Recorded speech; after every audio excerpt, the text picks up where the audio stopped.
सबसे प्यारी है, माँ तू जग में न्यारी है।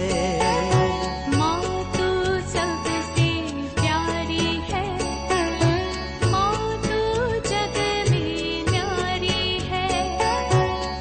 अपने आंचल में रखना, अपने आंचल में रखना, हमें वरदानों से भरना। माँ तू सबसे प्यारी है, माँ तू जग में न्यारी है। माँ तू सबसे प्यारी है, माँ तू जग में न्यारी है। पिता, पुत्र और पवित्र आत्मा के नाम पर आमीन। आप सबों को जय यीशु। हम लोग इस चालीसा काल में पाप के विषय में ही मन चिंतन कर रहा है और कल से मैं 10 आज्ञाओं के विषय में सिखाने वाला हूं। उस पर हम लोग मिलकर के मनन चिंतन करेंगे। किस किस प्रकार 10 आज्ञाओं का भंग करते हुए हम लोग पाप करते हैं, क्या क्या कारण है, क्या करना चाहिए, सब आगे हम लोग सीखते जाएंगे। 10 आज्ञा सिखाने के पहले मैं इससे पूर्व में भी मुझे याद है एक क्लास ले चुका हूं।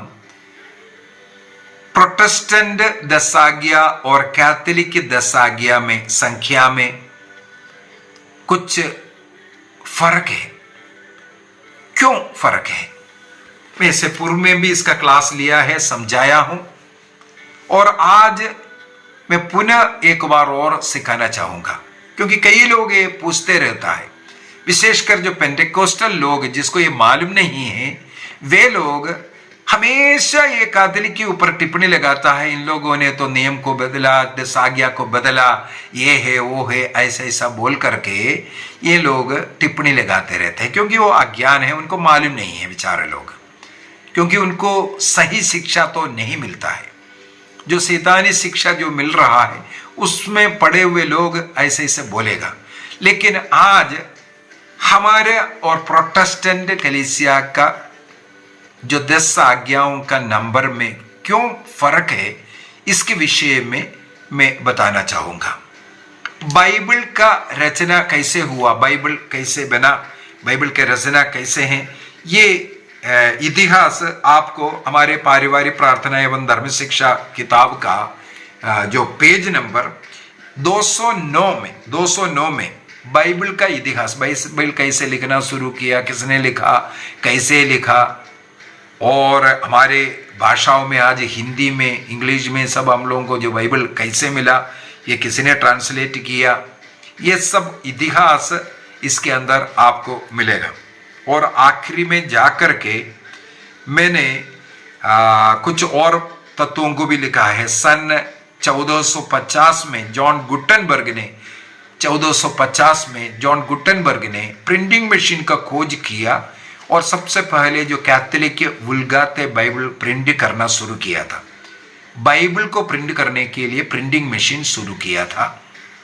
और दूसरा 1528 में, सन 1528 में फादर सेंडस पग्निनो ने वो एक पुरोहित है जो बाइबल को अध्यायों में विभाजित किया और कुछ जो वचन का जो संख्या भी डाला था। लेकिन 1551 में आकर के रॉबर्ट एनस्टीन ने सही रूप से आज जो हम लोगों को जो बाइबल है अध्यायों में बांटा हुआ और जो वाक्य संख्या जो डाला है वो सब 1551 में, ये सब कैथोलिक चर्च के द्वारा जो हुआ है। इसका मतलब है 1500 या 16वीं सदी तक बाइबल का अध्याय या वचन अंकित नहीं था। जैसे हम लोग ऐसे लिखते हैं इसी प्रकार लिखा हुआ मिलेगा। उदाहरण के लिए हमें मालूम है जो बारूक का ग्रंथ है या शोक ग्रंथ है, ये सब जर्मिया की किताब के साथ जुड़ा हुआ था और उससे अलग कर करके अलग किताब बनाया गया। जर्मिया को अलग किया, बारूक को अलग किया, शोक ग्रंथ को अलग किया। इस प्रकार 73 किताब मिल गया। ये सब बाद में हुआ है। मैंने इसके अंदर, इस किताब के अंदर, क्योंकि इस क्लास को नहीं तो लंबा हो जाएगा, इस किताब के अंदर पहले जो बाइबल, जो यहूदियों का पुराना विधान, उसको तनक कहते हैं। तनक, तोरा, नबीम और कितुबी, ये 3 किताब विभाग, ये मिलकर के उसको तनक कहते हैं। तो उसके अंदर 24 किताब था। आज हम लोगों का जो पुराना विधान है उसके अंदर 46 किताब है। ये 24 किताब 46 कैसे बना, ये सब इसके अंदर इतिहास है। ये पारिवारिक प्रार्थना एवं धर्म शिक्षा जो पुस्तक है, इस किताब का पेज नंबर 209 से आप उसको सही रूप से पढ़ना ताकि आपको समझ में आएगा। आज मैं इसलिए इसको बोल रहा हूं, जब ये 10 आज्ञा पुराना विधान के अंदर हम लोगों को मालूम है, निर्गमन ग्रंथ अध्याय 20 में वाक्य 1 से, इसका मतलब पहले अध्याय 20 या वाक्य 1 जैसे लिखा हुआ नहीं था। निर्गमन ग्रंथ आरंभ से लेकर के अंत तक एक लाइन में चलता गया। एक किताब, ना अध्याय था ना वचन था। इस प्रकार थोड़ा सोचना, उस समय पर कैथोलिक कलीसिया ने इन 10 आज्ञा जो होरेब पर्वत पर ईश्वर ने मूसा नबी द्वारा 2 पत्र में लिख करके दिया, उसका कौन कौन है वो 10 आज्ञा। यदि हम उस स्थान कर वहां पर पढ़ करके देखें, निर्गमन ग्रंथ अध्याय 20 वाक्य 1 से आगे, हम लोग अगर नियम को बनाना शुरू करेंगे, 10 नहीं, 15 नहीं, 20 भी नियम हम लोग बना सकता है। तो उसके अंदर से 10 नियम को बनाना है। 10 नियम, 10 कमांडमेंट प्रभु ने दिया, लेकिन वहां पर बहुत कुछ पैराग्राफ में लिखा हुआ है। तो वहां से सबसे पहले 10 नियम ये है बोल करके लिखने वाला व्यक्ति है हमारे कैथोलिक चर्च का संत अगस्तिन। संत अगस्तिन ने सबसे पहले पवित्र बाइबल से कौन सा है 10 नियम बोल करके अंकित किया। ये नंबर 1, ये नंबर 2, ये नंबर 3, ये नंबर 4, ये नंबर 5, ऐसा 10 कमांडमेंट्स बना करके देने वाला सबसे पहले संत अगस्तिन है। देखिए, अगर 3री सदी में एक संत ने लिखा और 16वीं सदी में आकर के उस अध्याय का विभाजन हुआ और वचनों का जो अंकित किया गया, ये वचन 1 है, 2 है बोल करके 16वीं सदी में आकर के हुआ। लेकिन 3री सदी में या 2री सदी में ये 10 नियम का पालन करना शुरू हुआ था और इस 10 नियम यही बोल करके इसको सिखाया। कैथोलिक कलीसिया जो प्रारंभिक के समय से जो चर्च फादर्स ने जिसको स्वीकार किया था, जिस संत अगस्तिन ने जिसको लिखा था और जिसको फॉलो करके आया, उसी को आज भी फॉलो कर रहा है। कैथोलिक कलीसिया ने उस नियम से ना कुछ जोड़ा ना कुछ घटाया। फिर से मैं बोलना चाहूंगा, आदिम कलीसिया के जो चर्च फादर्स जिसको मान्यता दिया है और संतों ने जिसको रचना किया, जिस किताब के अनुसार 10 आज्ञा ये बोल करके अलग किया उस किताब से, उस नियम को आज भी कैथोलिक चर्च फॉलो करता है। अभी प्रोटेस्टेंट आंदोलन 16वीं सदी में जब शुरू हुआ, उनके द्वारा, किसने, जॉन काल्विन के द्वारा 16वीं सदी में ये 10 आज्ञा में परिवर्तन किया। उन्होंने बोला कैथोलिक चर्च में तो माता मरियम का, संतों का सब मूर्ति रखते हैं, यीशु का मूर्ति रखा हुआ है, क्रूस रखता है, यह सब तोड़ना चाहिए, यह सब मूर्ति पूजा है। जॉन काल्विन ने 10 आज्ञा को अपने मर्जी से बनाया। वहां पर सेकंड नियम के अनुसार मूर्ति ना बनाने का नियम बनाया। अभी क्या कैथोलिक चर्च के अंदर ये मूर्ति बनाने का नियम नहीं है क्या? है, इसको समझने की जरूरत है। अभी जॉन काल्विन ने क्या किया, 9वां कैथोलिक चर्च का जो 9वां और 10वां नियम को एक बनाया, बना करके कैथोलिक चर्च का जो पहला नियम है उसको 2 बना दिया। कैथोलिक चर्च का पहला नियम में मैं एकमात्र ईश्वर हूं, मेरे सिवा कोई ईश्वर नहीं है। इस नियम के अंदर मूर्ति पूजा नहीं करना, अन्य देवी देवताओं का पूजा नहीं करना, ये है। ये ईश्वर कहते हैं मैं एकमात्र ईश्वर, मेरे सिवा कोई ईश्वर नहीं है। इसके बाद का जो वह वर्णन जो किया हुआ है उसका जरूरत ही नहीं है। उसी के अंदर मूर्ति नहीं बनाना, मूर्ति पूजा नहीं करना, देवी देवताओं को पूजा नहीं करना, अंधविश्वास ताबीज नहीं पहनना, यह सब उसी के अंदर आ गया। कैथोलिक की कलीसिया आदिम काल से इसी नियम को फॉलो करते आ रहा है। कैथोलिक कलीसिया ये सिखाते हैं मूर्ति पूजा नहीं करना चाहिए। अभी मूर्ति पूजा क्या है, ये पेंटेकोस्टल कलीसिया ने गलत परिभाषा दे करके ईश्वर के निंदा कर रहा है। ईश्वर ने बोला मूर्ति बनाओ, लेकिन इन लोगों बोल रहा है मूर्ति बनाना पाप है। ईश्वर ने बोला मूर्ति बनाओ, कौन सा मूर्ति? सांबू का मूर्ति भी बनाओ बोल दिया, बछड़े बना दो बोला। यहां पर लोग बोलता है मूर्ति बनाना पाप है। यह नियम बाइबल के अंदर नहीं है। जहां कहीं भी ईश्वर का वचन मूर्ति पूजा के विषय में लिखा है, वो मूर्ति पूजा उस समय पर वहां पर जो अशेरा देवी का हो या बाल देवता का हो या अन्य देवी देवताओं का हो, उनका समय के लिए, खेती के लिए, फल के लिए, बारिश के लिए, हर एक के लिए एक देवी देवता होता था।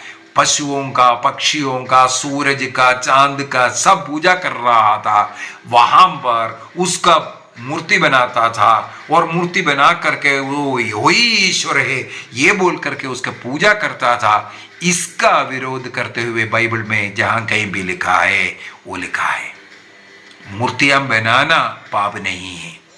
हम लोग देखते हैं यरूशलेम मंदिर, जिस मंदिर में ईसा मसीह जाया करता था, उस मंदिर में भी मूर्तियां रखा हुआ था।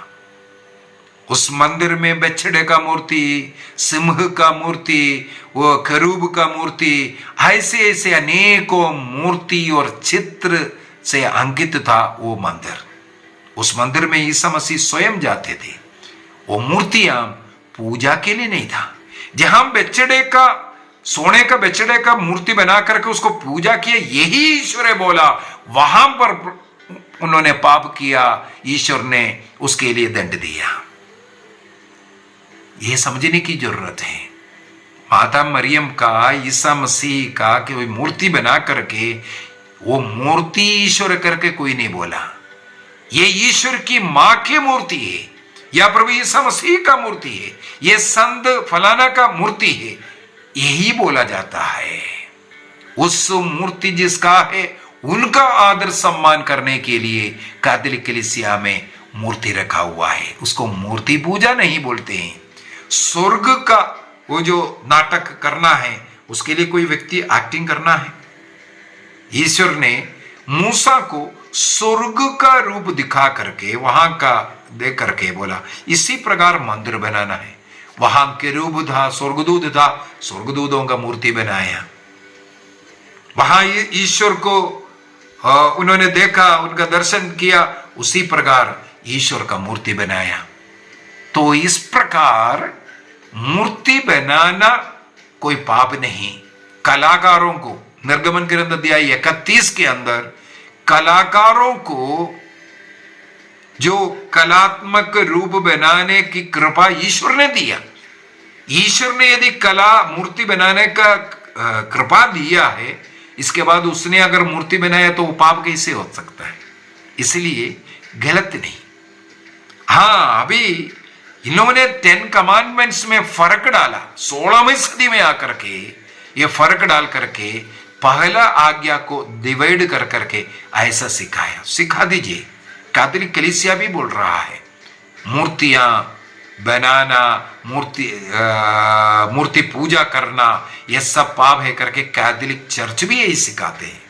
कैथोलिक चर्च का मूर्ति पूजा करने के लिए, आराधना करने के लिए नहीं है।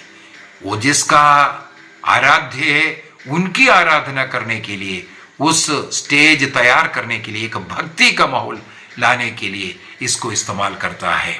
यदि किसी मूर्ति को हम स्पर्श करते हैं या उनका आदर करते हैं, वो मूर्ति जिसका है उनका आदर करने के लिए मात्र हम ऐसा करते हैं। उसके लिए उदाहरण कई बार मैं बोला है, यदि गांधी जी का मूर्ति पर फूलमाला डालता है, जिस गांधी जी मर करके इस देश को आजादी दिया उनका आदर करने के लिए होता है। किसी सिपाही मर करके, सेना दुश्मन से लड़ करके मर गया है, उनका आदर करने के लिए उनके मूर्ति पर हम माला डालते हैं। उसका पूजा नहीं है, आदर कहा जाता है उसको। तो कैथोलिक चर्च का जो 10 कमांडमेंट्स में और प्रोटेस्टेंट कलीसिया का जो 10 कमांडमेंट्स में यही फर्क है। प्रोटेस्टेंट पहली आज्ञा को डिवाइड कर करके 2 बना दिया और लास्ट 9th और 10th को 1 बनाया। कैथोलिक कलीसिया में आदिम कलीसिया से जो संख्या चल रहा है वो आज भी चल रहा है। मूर्ति पूजा ना करने का नियम वहां पहले आज्ञा में है। और कल से हम लोग एक एक आज्ञा के विषय में सीखना शुरू करेंगे। आइए हम अपनी आंखें बंद करें, प्रभु को धन्यवाद दें।